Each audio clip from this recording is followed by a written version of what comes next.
do you know how efficient Scrum is in ICT companies, telecommunication tech? There are definitely case studies on the scrum.org website that involve telecom, right? And I love this question. I brought it up for us to look at real quick because, look, telecom, medical device, hospitals, police forces, HR departments, financial organizations. Todd, we've worked in retail, we've worked in weapons development, all sorts of different problems. When there's complexity, Scrum can be of value. Now, is it going to look the same in every organization? No. Telecommunications and finance and other types of companies are regulated. So there are things that need to happen in a definition of done, for example, or some processes that need to be rethought. But the idea is the same, I think, across companies working in complex domains and doing complex product development. Scrum can help you uncover better ways of doing that. And so as a framework, there's a lot of room for your industry specific things and needs.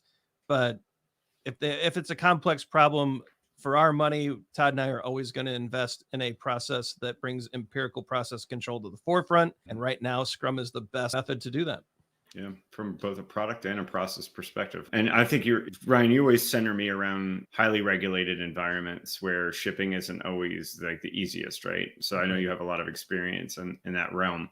That doesn't necessarily mean that we can't bring transparency to what we're building and leverage sprint reviews and then improve our process by leveraging retrospectives. So although we can't validate as frequently as we would like, we can leverage Scrum for all those things so that we can do the best we can to build the right thing, right? Yeah, let me give an example of that. Regulated environments, especially. I distinctly remember a meeting I was in, and I'm a Scrum Master trying to help a team get a little wiggle room and being able to ship without so many heavy regulations on it. Now, first and foremost, I'm a rule follower, right? So I'm never the person saying skip the step or work around the process. I'm a rule follower. But sitting in a meeting, I had looked at a certain practice we were doing to validate work.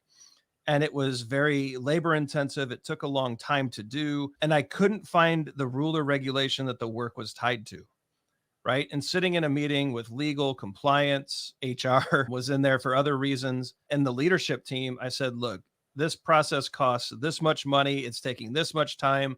It delays delivery to a customer by this much. And by the way, I can't find the regulations it's tied to. And so can someone help me actually understand why we're doing this?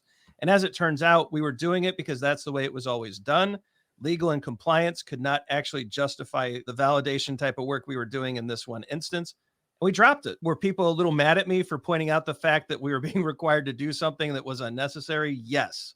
And as a Scrum Master, I'm allowed to take flesh wounds, just not kill shots. You want to keep your job, but you also want to push boundaries. As Ken Schwaber would always say, a dead Scrum Master is a useless Scrum Master. I agree with that. But in this case, we pushed a little bit and we got some breathing room for the team. We had a very big burden lifted. And the only thing I did there was bring visibility to it. We're doing this. There's a cost to it. It delays other work and we can't tie it to a rule.